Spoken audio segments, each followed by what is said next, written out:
Commander Vexhai stood on the bridge of the massive warship Dominator, watching the strange blue world spin slowly on the main screen. His red eyes glowed with satisfaction as he studied the primitive planet below. This would be another easy conquest for the mighty Zephyrian Empire. "Report," he ordered, his voice echoing through the bridge. Science Officer Krelton checked his readings. "Sir, the planet shows signs of early industrial development. Basic electricity, crude flying machines, and some primitive satellites. They call themselves humans, according to our language scans." Vexhai nodded. This was exactly what he expected.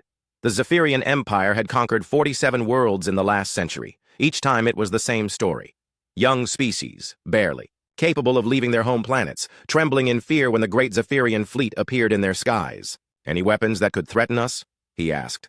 "Nothing significant, sir. Some chemical explosives and basic projectile weapons. Their most advanced ships barely reach their own moon." Perfect. Vexhai had done this many times before. First, they would decloak the Dominator right above the planet's major cities. The sight of the 5-kilometer-long warship would be enough to make most species surrender immediately. If not, a few demonstration blasts would convince them. "Begin standard intimidation protocol," he commanded. "Decloak the ship over their largest population center." The bridge crew worked quickly. On the screen, the blue planet grew larger as they moved into a lower orbit. Vexhai could see the night side of the world, lit up with thousands of tiny lights. Cities. Millions of these humans lived down there, completely unaware that their world was about to change forever. "Decloaking now, sir." The massive ship appeared in Earth's sky like a dark mountain floating among the clouds. On the surface below, humans stopped their daily activities and stared upward. Some pointed. Others ran. Many simply stood frozen in shock. Vexhai smiled. This reaction was normal.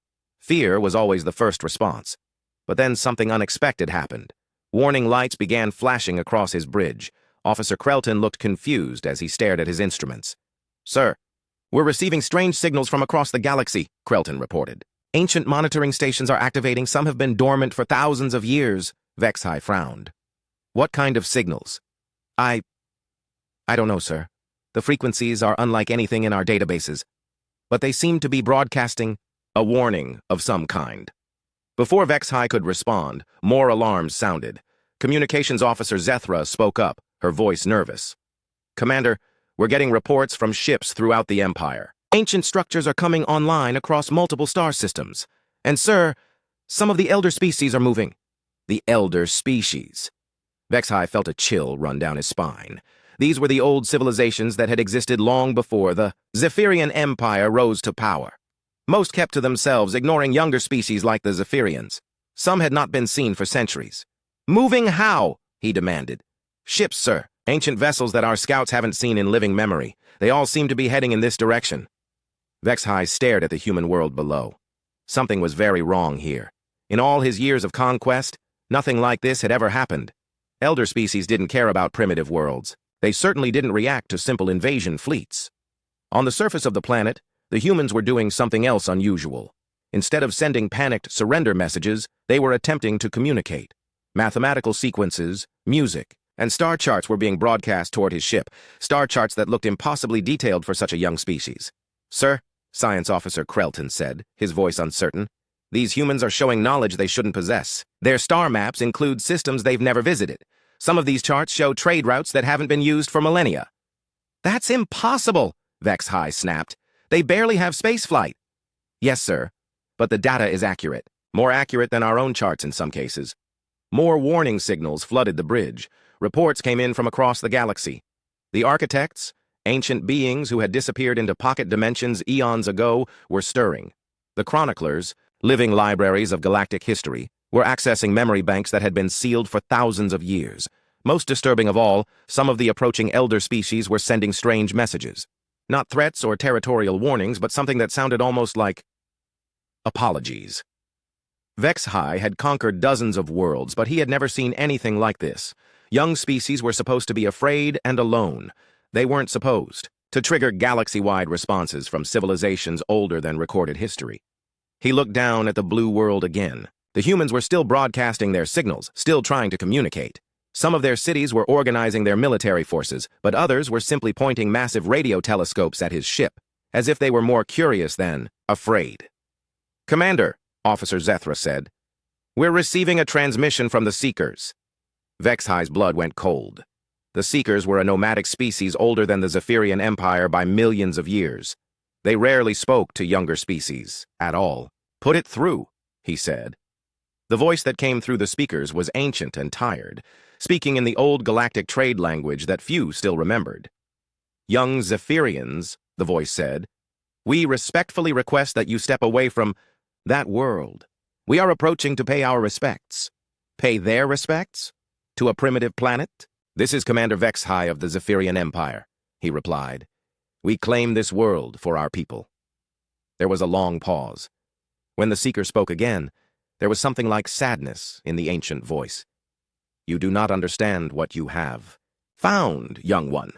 That world is not for claiming. It is for remembering." The communication ended, leaving Vexhi staring at the silent speakers. All around him, his crew worked frantically as more and more reports came in. Ancient ships were converging on this system from all directions. Species that had not been seen in recorded history were waking up. And at the center of it all was this small blue world, with its impossible humans who seemed to know things they couldn't possibly know. Vexhi had come here expecting an easy conquest. Instead, he had stumbled into something that was shaking the entire galaxy awake. Something that made elder species apologize and ancient machines broadcast warnings across the stars. He looked at Earth again, watching the tiny lights of human cities twinkling in the darkness. Whatever these humans were, they were not what they seemed to be. And somehow the galaxy remembered them, even if they had forgotten themselves. The greatest mystery in galactic history was beginning to unfold, and Vexhi realized he was no longer a conqueror. He was just a witness to something, much larger than his empire had ever dreamed of being. Deep in the void between galaxies, something that had slept for 10,000 years, opened eyes that had witnessed the birth of stars. The architects, beings of pure energy who had once shaped worlds with their thoughts, felt a vibration through the fabric of space itself. One of them, known as the First Builder, reached out with senses that could touch distant worlds. The vibration was coming from a small blue planet in a spiral arm of the galaxy they had helped nurture long ago. "They have returned," the First Builder whispered to its companions. "The children have come home." Across the galaxy, other ancient beings were stirring. In vast libraries that existed in folded space, the chroniclers began accessing memory banks they had sealed away eons ago. Their leader, Keeper Mothara, moved through crystalline halls where the history of every species was stored. She had lived for 50,000 years, but even she had to search deep in the archives for what she needed. Finally, she found it, a memory crystal that glowed with warm light, containing records from the early days of galactic civilization. As she touched the crystal, images flooded her mind. A young species spreading across the stars, not as conquerors, but as teachers, beings who shared knowledge freely, who lifted up primitive civilizations, who established the moral foundation that guided galactic society for millions of years, the first wanderers, the species that had given so much and then vanished, leaving only legends and empty worlds behind. "Impossible," Mothara breathed. But the evidence was clear. The genetic markers, the technological signatures, the mathematical principles, it all matched. On Earth, humanity was dealing with the massive alien ship in their own typically chaotic way. In the United Nations building, delegates from every nation argued loudly about how to respond. Some wanted to prepare for war, others insisted on trying to communicate. Dr. Sarah Chen, a linguist from MIT, was leading the communication team. She had spent the last 6 hours analyzing the signals coming from the alien vessel and sending mathematical sequences back. "The aliens aren't responding to our attempts at basic communication," she reported to the Emergency Council. "But they're not attacking either. They seem to be waiting for something." General Morrison, representing the military, shook his head. "Waiting for reinforcements, more likely. We should strike first while we have the element of surprise." "With what?" Dr. Chen asked. "They have technology we can't even understand. But look at this." She displayed a series of star charts on the main screen. "I've been analyzing the navigational data we picked up from their ship's broadcasts. Something's wrong." "Wrong how?" asked Secretary General Williams. "These star maps show trading routes and civilizations that we somehow know about. Our deep space telescopes have detected some of these systems, but we've never been there. Yet somehow, our computer models perfectly predict the orbital mechanics they're showing us." In the background, reports were flooding in from observatories around the world. More ships were appearing in Earth's solar system. But these weren't like the massive warship that had first appeared. These were different designs, clearly from different species, and they were approaching slowly, almost carefully. Dr. Chen's team intercepted a transmission between two of the approaching vessels. The translation was rough, but the meaning was clear enough to make everyone in the room go silent. Ancient Kethmore, to the Council of Remembrance. We approach the sacred world. Request permission to enter the system of the First Wanderers. First Wanderers. Sacred world. The humans looked at each other in confusion. Meanwhile, aboard the Dominator, Commander Vexhai was receiving reports that made less sense with each passing hour. His science teams had been analyzing human technology, and what they found defied explanation. "Sir," Science Officer Krelton said, his voice shaking slightly, "the humans' computational systems show architectural patterns we've only seen in ancient ruins. Their mathematical principles include theorems that predate known galactic civilization." "That's impossible," Vexhai said for the 10th time that day. "They're a young species." "Yes, sir, but—" Krelton hesitated. "Sir, we've also been analyzing their biological samples from our preliminary scans. Their DNA contains base pair sequences that match genetic markers found in First Wanderer archaeological sites." Vexhai felt the deck spin beneath his feet. The First Wanderers were legend. Stories told to young Zephyrians about the ancient species that had guided the early galaxy, establishing peaceful contact between worlds and sharing knowledge that lifted entire civilizations out of primitive darkness. But the First Wanderers had vanished millions of years ago. Their worlds were empty ruins scattered across the galaxy. They were myths, stories, cautionary tales about civilizations that could rise and fall. They couldn't be related to these primitive humans. "Commander," Communications Officer Zethra interrupted, "we're receiving a priority transmission from the seeker vessel Eternal Wanderer. Ancient Kethmore wishes to speak with you directly." Vexhai straightened his uniform. Ancient Kethmore was older than most civilizations. If the seeker's leader wanted to speak with him personally, it meant something significant was happening. The main screen flickered to life, showing a being that looked like it was made of starlight and cosmic dust. Ancient Kethmore had been traveling the galaxy since before the Zephyrian Empire existed. "Young Commander," Kethmore said, his voice carrying the weight of eons, "you have stumbled upon something beyond your understanding. We request permission to approach the sacred world." "Sacred world?" Vexhai asked. "This is just a primitive planet." Kethmore's ancient eyes seemed to see through him. "No, young one. This is the birthplace of those who taught us to reach for the stars. This is the home of the First Wanderers, returned to us after eons of waiting." The communication ended, leaving Vexhai staring at the empty screen. Around him, his crew worked in stunned silence as more and more elder species arrived in the system. Back on Earth, Dr. Chen made a discovery that would change everything. Deep in the data they'd received from the alien ships, she found something that made her heart race. "Dr. Chen," her assistant called out, "you need to see this. We've been analyzing the linguistic patterns in the alien communications, and we found something impossible." "What?" "Some of the mathematical concepts they're using. We invented them. Not recently, I mean humans invented them thousands of years ago, but the aliens are using advanced versions of principles that appear in ancient human texts. Texts from civilizations that supposedly never had contact with space." Dr. Chen stared at the data.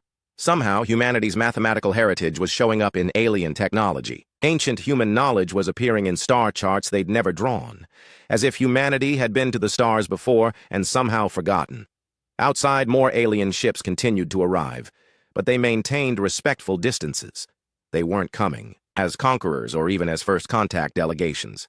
They were coming as pilgrims, approaching what they believed to be a sacred world. The galaxy was remembering something that Earth had forgotten. And whatever that something was, it was big enough to wake civilizations that had slept for millennia. The first Elder delegation ship approached Earth slowly, broadcasting peaceful intentions on every frequency. The vessel itself was a work of art, appearing to be grown rather than built, with flowing lines that seemed to bend space around them. Ancient. Kethmore's ship, the Eternal Wanderer, took position at the edge of Earth's solar system and sent a formal request to enter. For the first time in recorded galactic history, an elder species was asking permission from a younger civilization. In the United Nations emergency session, the debate was fierce. Some delegates argued that granting permission showed weakness. Others insisted that these beings could destroy Earth without effort if they wanted to, so refusing permission was pointless. Dr. Chen looked at the translation of the Seeker's request. They're not asking for the right to invade, she told the Bay Assembly. They're asking for permission to visit. There's a difference. Secretary General Williams made the decision that would change everything. Grant them permission, but tell them we want a diplomatic meeting first. The response from ancient Kethmore came quickly. We would be honored to meet with the children of the first wanderers. Children of the first wanderers. That phrase kept appearing in the alien communications, and no one knew what it meant. 2 hours later, a small shuttle from the Seeker ship landed in Central Park. The crowd that gathered was massive, held back by military barriers while news cameras from around the world filmed the historic moment. The being that emerged from the shuttle was tall and graceful, with skin that seemed to shift between colors like the aurora. Ancient Kethmore moved with the careful dignity of someone who had lived for millions of years and seen the rise and fall of countless civilizations. Dr. Chen was part of the small diplomatic team that greeted the ancient being. Through translation, devices that worked better than anything humans had ever built, they were able to communicate clearly. We greet the children of those who taught us to walk among the stars, Kethmore said, bowing deeply. I'm sorry, Dr. Chen said, but I think there's been some mistake. Humans have only achieved space flight in the last century. We've never been teachers to anyone. Kethmore's expression showed something like gentle sadness. You have forgotten. That is understandable. The hiding was meant to be complete. Hiding? What hiding? Instead of answering directly, Kethmore gestured to his aide, who produced a crystalline device. May we share with you a fragment of history? It concerns your people. After a quick consultation with the diplomatic team, they agreed. The crystal began to glow, and suddenly the air around them filled with images. They saw ancient spaceships, sleek and beautiful, traveling between stars. The ships were crewed by beings that looked remarkably human, but their technology was far beyond anything Earth had ever achieved. The first wanderers, Kethmore narrated. They appeared in our galaxy when most species were still struggling, with fire and simple tools. But they did not conquer. They explored, they learned, and most importantly, they taught. The images showed these ancient humans making contact with primitive species across the galaxy. They shared knowledge freely, mathematics, medicine, philosophy. They helped young civilizations avoid the mistakes that could destroy them. They established the first Galactic Council, Kethmore continued. They created the ethical frameworks that guided peaceful contact between species. They were the teachers, the mediators, the ones who helped the galaxy grow in wisdom rather than just power. Dr. Chen stared at the images. The beings in the hologram looked human, but their cities and ships were like nothing Earth had ever built. When was this? 10 million years ago, according to your time measurement. But that's impossible. Humans evolved on Earth. We have fossil records, genetic evidence. We've never left this planet until recently. Kethmore nodded sadly. Yes, that is what you were meant to believe. More images appeared. The ancient humans, the first wanderers, facing some terrible crisis.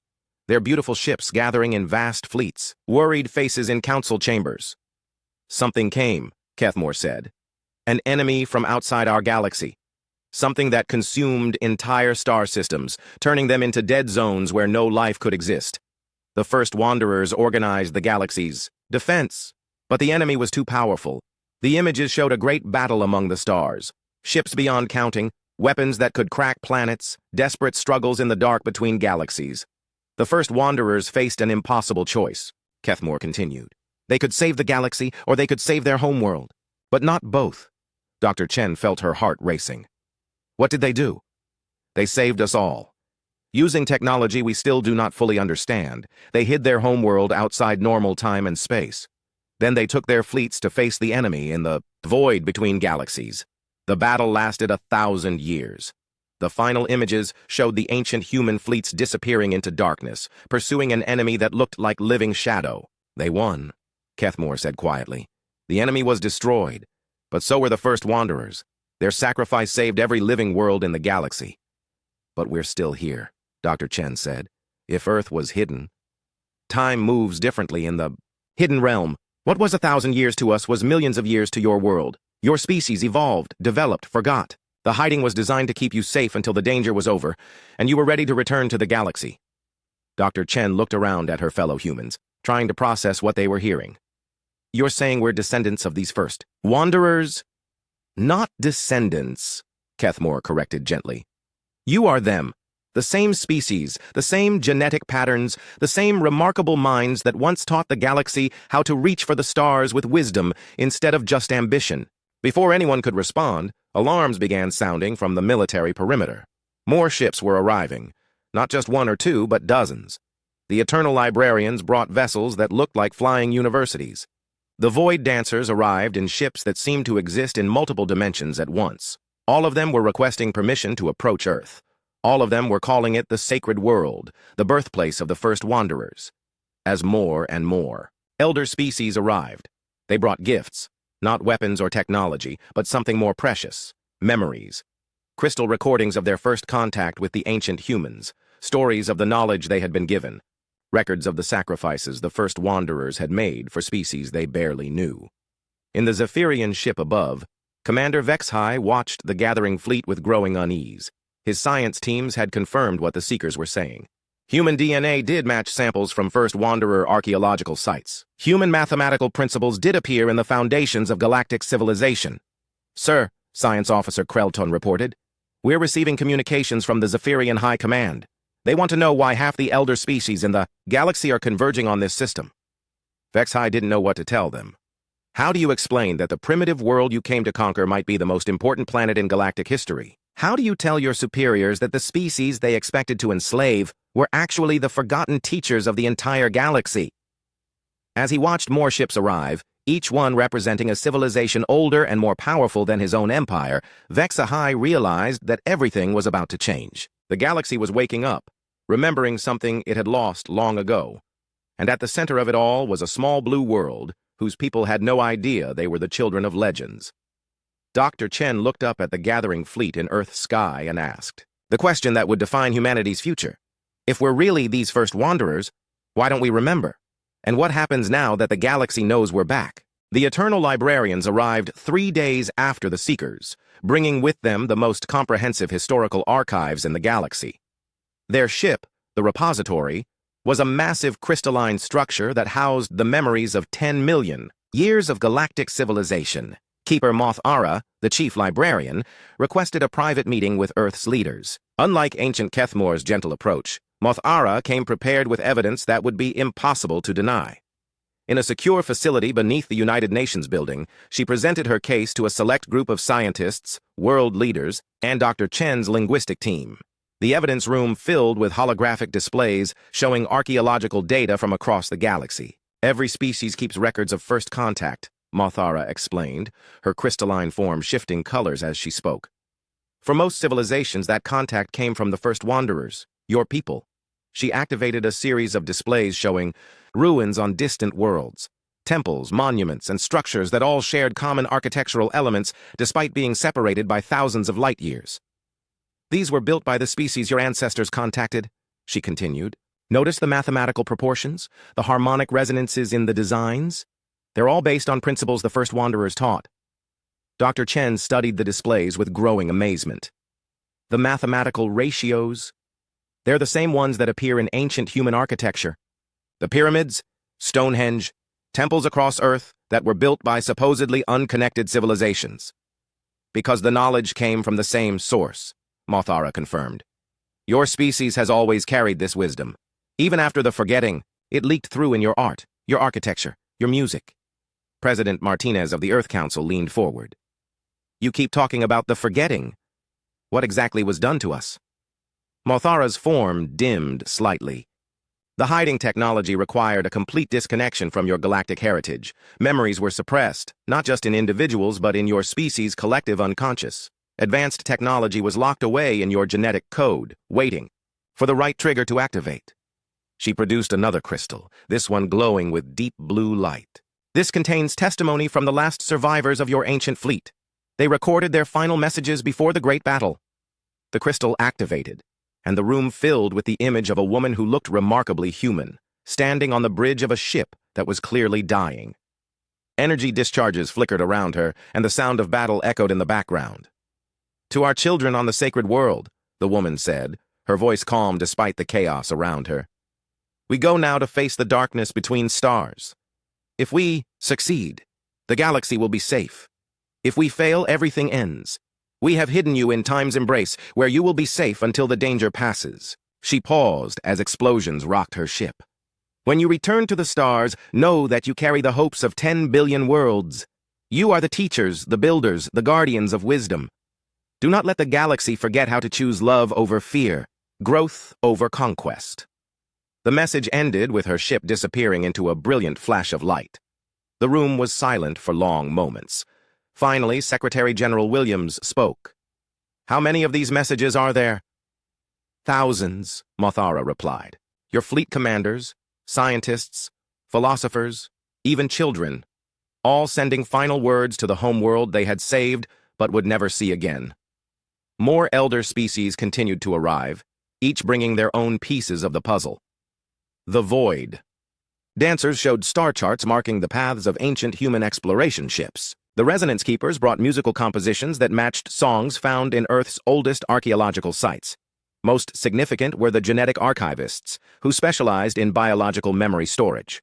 Their leader, Helixmore, requested to examine human DNA directly. "The memories are still there," Helixmore reported after analyzing samples from volunteers around the world. "Locked in what you call junk DNA. It's not junk at all. It's a compressed archive of your species' entire galactic heritage." Dr. Chen felt her heart racing. "Are you saying we could remember? Actually remember being the first wanderers?" "The locks are already beginning to open," Helixmore replied. "The presence of so many galactic civilizations is triggering the activation sequences. Some of your people are already experiencing what you might call ancestral memories." This was true. Reports were coming in from around the world of humans suddenly understanding advanced mathematics they'd never studied, or having dreams about star systems they'd never seen. A few individuals had even begun speaking in languages that linguists couldn't identify, but that the alien visitors recognized as ancient galactic trade tongues. Meanwhile, aboard the Dominator, Commander Vexhai was dealing with a crisis of his own. Reports from across the Zephyrian Empire described increasing unrest as news of the discovery spread. Some Zephyrian citizens were demanding that the Empire withdraw from all conquered worlds out of respect for the First Wanderer's descendants. Others wanted to attack Earth immediately before humanity could reclaim their ancient power. "Sir," Communications Officer Zethra reported, "we're receiving a direct transmission from the Zephyrian High Command. Admiral Korhan himself." Admiral Korhan was the supreme military leader of the Zephyrian Empire, a being who had conquered more worlds than any other in their history. His appearance on the screen was imposing, his red eyes burning with barely controlled fury. "Commander Vexhai," Korhan growled, "explain to me why half the galaxy's elder species are protecting a world that should have been ours days ago." Vexhai straightened. "Sir, the situation is complex. This world appears to be the legendary home world of the first wanderers." "Legends," Korhan spat. "Myths and stories. I want that world conquered and its people enslaved. The Empire needs new resources, not fairy tales." "Sir, with respect, the evidence is overwhelming. These humans are genetically identical to First Wanderer remains. Their mathematical knowledge predates our civilization.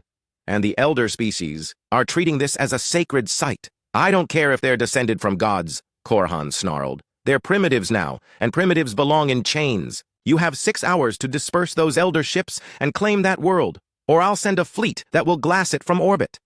The transmission ended, leaving Vexahai staring at the dark screen.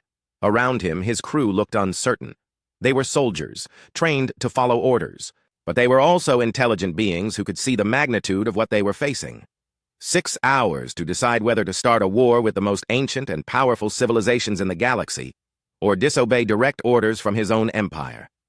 Earth, the revelation continued to unfold. Dr. Chen and her team were working around the clock to process the information being shared by the elder species. Each new piece of evidence painted the same picture: humanity's true heritage as the galaxy's first great civilization. But with knowledge came responsibility. Ancient Kethmore delivered the final piece of the puzzle during a global broadcast that reached every human on Earth. "Children of the stars," he said, his ancient voice carrying across all frequencies. "Your time of hiding is ending. The galaxy remembers its debt to you. But remember also the enemy your ancestors faced. It came from beyond our galaxy once before. The void between galaxies is vast but not empty. Your ancestors' sacrifice bought us time, but it may not have bought us forever." The broadcast ended with a question that would haunt humanity's dreams. The first wanderers saved the galaxy once. When the darkness returns, will their children be ready to save it again? As reports of the Zephyrian Empire's military buildup reached Earth, humanity faced its first test. They were no longer just a primitive species fighting for survival. They were the returning children of the galaxy's greatest teachers, inheriting a legacy of wisdom and power that came with the responsibility to protect all life among the stars. The memory of who they had been was returning. The question was whether they could become who they needed to be in time to face the challenges ahead. The genetic locks began opening at dawn on the 7th day. Dr. Sarah Chen was working in her laboratory when the first wave hit her. One moment she was analyzing linguistic patterns, and the next, her mind filled with memories that weren't her own. She saw herself standing on the observation deck of a vast starship, watching binary suns rise over an alien world. She remembered mathematical theorems that could bend space and time, engineering principles that could build cities in the void between stars. Most overwhelming of all, she remembered the weight of responsibility for teaching younger species to reach for greatness without losing their humanity. Around the world, similar awakenings were happening. A farmer in Kansas suddenly understood how to grow crops that could feed entire planets. A child in Mumbai began drawing blueprints for engines that could cross galactic distances in days rather than years. In labs and classrooms, hospitals and homes, humanity began remembering who they had once been. But the awakening came with warnings. The ancient memories carried knowledge of the enemy that had forced their ancestors to make the ultimate sacrifice. Something vast and hungry that consumed entire star systems, turning them into dead zones where no life could exist. The first wanderers had defeated it once, but at the cost of their entire civilization. Commander Vexhai faced his moment of choice as Admiral Korahan's ultimatum reached its final hour. Around him, his crew watched nervously as reports flooded in about the changes happening on Earth below. The primitive humans were changing, accessing knowledge that should have been impossible for them to possess. "Sir," Science Officer Krelton said quietly, "long-range sensors are detecting massive energy signatures from Earth's surface.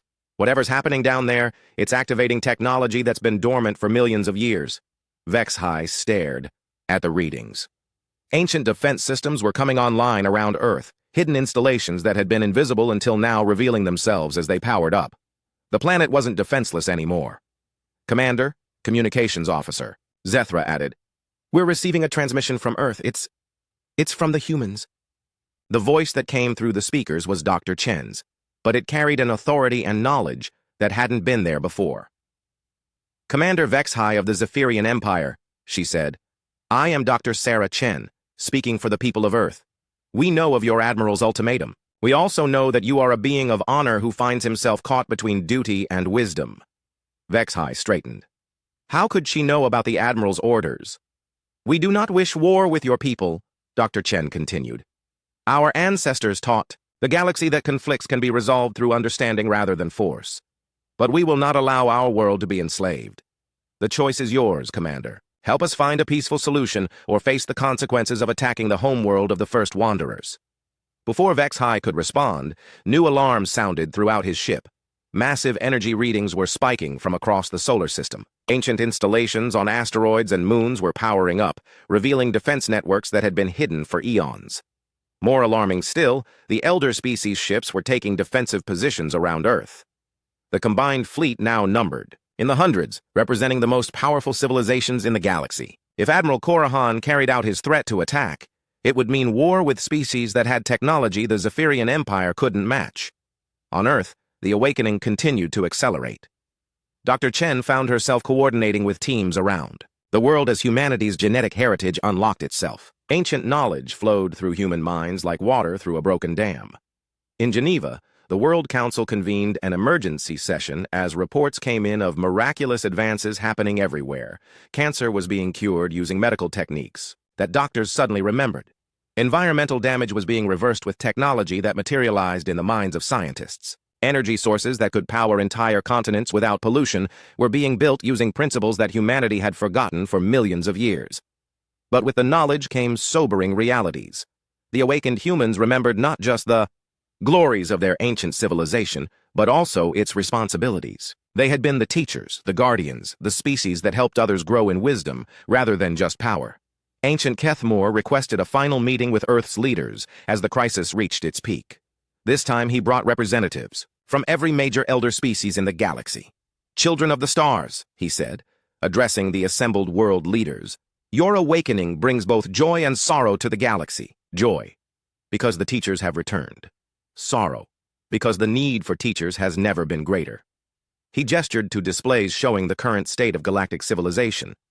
In the 10 million years since your ancestors' sacrifice, the galaxy has grown in size and power, but it has also grown in conflict. Species like the Zephyrians conquer rather than cooperate. Wars consume entire star systems. The wisdom your ancestors taught has been forgotten by many. President Martinez leaned forward. What are you asking us to do? What your ancestors did, replied Mothera of the Eternal Librarians. Teach, guide, help the galaxy remember that true strength comes from lifting others up, not tearing them down. Before anyone could respond, urgent alarms began sounding. Admiral Corahan had arrived with the Zephyrian battle fleet. Over 300 warships, the largest military force the Empire had ever assembled. The Admiral's message was broadcast on all frequencies. This is Admiral Corahan of the Zephyrian Empire. I claim this system for our people. All vessels have 1 hour to withdraw or be destroyed. Aboard the Dominator, Commander Vex High faced the hardest decision of his life. His orders were clear: support the Admiral's assault. But everything he had learned in the past week told him that attacking Earth would be the greatest mistake in galactic history. He looked around at his crew, seeing the same uncertainty in their faces. They were soldiers, but they were not monsters. They had seen the evidence, heard the testimonies of the elder species. They knew what Earth really was. Sir, Science Officer Krelton said quietly, what are your orders? Vexhai closed his eyes, thinking of his ancestors, his people, and the choice that would define the future of his species. When he opened them again, his decision was clear. Signal the Admiral, he said. Tell him the Dominator will not participate in this attack. Sir? Zethra asked, uncertain. You heard me. Send a message to the Elder Species fleet. Tell them, the Dominator requests permission to join their defensive formation. As his crew worked to carry out his orders, Vex High opened a channel to Earth. Dr. Chen, this is Commander Vex High. My ship stands with you against this madness. The battle that followed lasted only minutes. Admiral Corahan's fleet was powerful, but it faced not just the elder species and their advanced technology, but also Earth's awakening defenses. Ancient human technology, dormant for millions of years, proved that some knowledge never truly dies. The Zephyrian attack failed without a single shot reaching Earth's surface. Admiral Corahan's flagship was disabled by weapons that converted aggression into harmless light. His fleet found their targeting systems replaced with communication arrays that forced them to hear the testimonies of every species the first wanderers had helped. In the aftermath, as the damaged Zephyrian fleet limped away, humanity faced their new reality. They were no longer an isolated species on a single world. They were the returning children of the galaxy's greatest teachers, inheriting a legacy that spanned millions of years and billions of worlds. Dr. Chen stood in the United Nations Assembly Hall, addressing representatives from every nation on Earth and delegations from dozens of elder species. We remember now, she said, her voice carrying across the stars through galactic communication networks. We remember who we were, and we accept the responsibility of who we must become again. The galaxy taught us that we were its teachers, and now we must learn to teach once more. She paused, looking out at the assembled beings. But this time, we won't stand alone. This time, the children will learn alongside their teachers. Together, we'll build a galaxy where wisdom guides power, where cooperation defeats conquest, and where the darkness between the stars can never again threaten the light of civilization. As Earth took its first steps back onto the galactic stage, signals began arriving from across the galaxy. Species that had been inspired by Admiral Corahan's defeat were rising up against oppressive empires. Young civilizations were reaching out, asking for guidance instead of conquest. The galaxy was remembering the lessons the first wanderers had taught so long ago, and this time their children would be there to help it learn. But in the depths of space, beyond the edge of the galaxy, something stirred in the darkness. The ancient enemy had not been destroyed, only delayed. And now, with the return of the first wanderer's children, it sensed an opportunity to finish what it had started millions of years ago. Humanity's greatest test was yet to come. But they would not face it alone, and they would not face it as the primitive species they had pretended to be. They would face it as the children of stars, carrying the wisdom of ages and the hope of all life in the galaxy. The awakening was complete. The real journey was just beginning.